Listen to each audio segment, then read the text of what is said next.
Mes chers élèves, bonjour. Ensemble, aujourd'hui, on va faire la correction de la grammaire.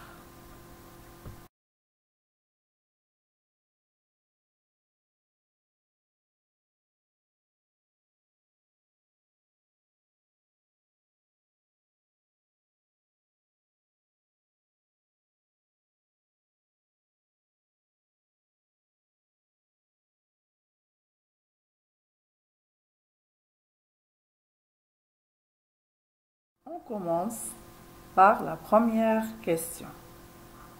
Transforme la phrase suivante en une phrase interrogative. Qui la lit? Inès, Anna et Pauline vont manger à la cantine. C'est une phrase déclarative.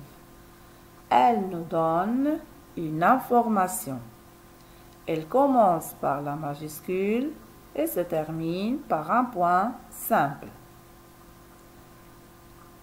Qui peut me donner la première façon pour transformer cette phrase en une phrase interrogative? Oui. Est-ce que Inès, Anna et Pauline vont manger à la cantine? Bien. Alors, qu'est-ce que tu as utilisé? J'ai utilisé la locution « est-ce que ». Bien. Qui me donne la deuxième façon. Inès, Anna et Pauline vont-elles manger à la cantine? Très bien. Alors ici, on a fait l'inversion du sujet. Très bien. Troisième façon, c'est laquelle? Je laisse la phrase comme elle est et je mets le point d'interrogation, mais avec le changement de l'intonation. Bien. Donc, il y a trois façons pour transformer une phrase déclarative en une phrase interrogative. La première, c'est la locution « est-ce que ». La deuxième, c'est l'inversion du sujet.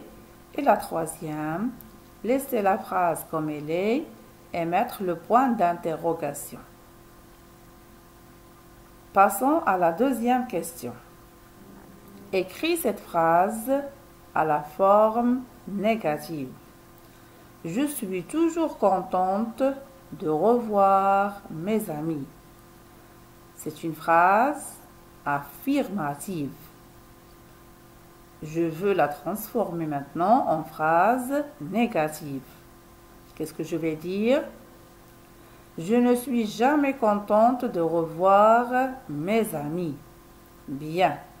Alors, on a utilisé ne et jamais. Bien. Troisième question. Relève du texte un complément circonstanciel de lieu. Alors, Inès, Anna et Pauline se sont retrouvées où? Elles se sont retrouvées devant le portail de l'école.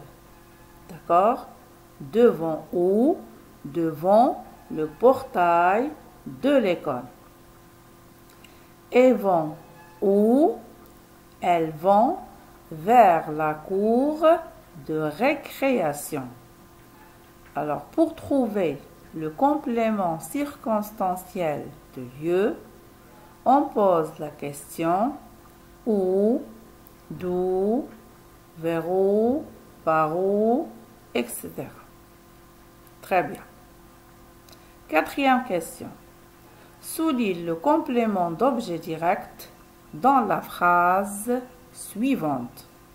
La sonnerie interrompt leur conversation. Quelle question je vais poser pour trouver le complément d'objet direct? Oui, pour trouver le complément d'objet direct, on pose la question quoi ou qui. Alors, pose la question. La sonnerie interrompt quoi? La sonnerie interrompt leur conversation.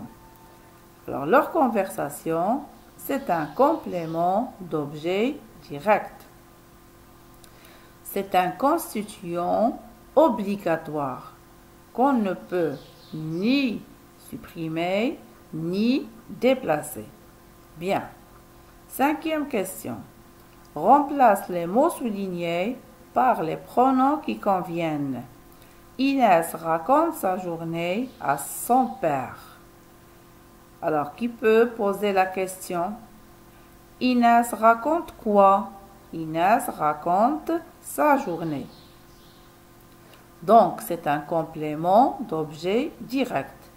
Il est féminin ou masculin? Féminin. Bien. Singulier au pluriel? Singulier.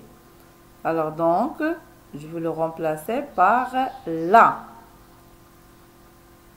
Alors, qui sont les compléments d'objet direct?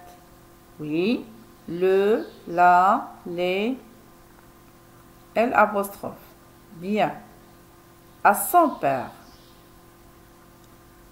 Alors, à qui? À son père. Alors, quels sont les pronoms personnels compléments d'objet indirect? Alors, c'est lui ou bien leur. Et quelle question je pose pour trouver le complément d'objet indirect? À qui? À quoi? De qui? De quoi? D'accord? Avec qui? Avec quoi? Alors, à son père. Singulier ou bien pluriel? Singulier. Alors, je vais le remplacer par lui. La phrase devient Inès la lui raconte. Alors, qu'est-ce que vous remarquez? Je remarque que les pronoms compléments d'objet se placent entre le sujet et le verbe. Bien. La dernière question. Donne la fonction de l'adjectif qualificatif souligné. Inès semble nerveuse. Alors, où est l'adjectif qualificatif ici? Nerveuse. Est-ce qu'il est attaché directement au nom ou bien il est séparé du nom par quelque chose? Il est séparé du nom par un verbe. Comment j'appelle ce verbe? C'est un verbe d'état. Quels sont les verbes d'état que vous connaissez? Oui. Sembler, demeurer, devenir, paraître, rester, avoir l'air. Bien. Puisque l'adjectif qualificatif est séparé du nom par un verbe d'état. Comment on l'appelle? C'est un adjectif qualificatif attribut. Très bien. Inès contente retrouve ses amis. Où est l'adjectif qualificatif ici? C'est contente. Est-ce qu'il est séparé du nom par un verbe ou il est attaché directement au nom? Il est attaché directement au nom. Alors, quelle est sa fonction ici?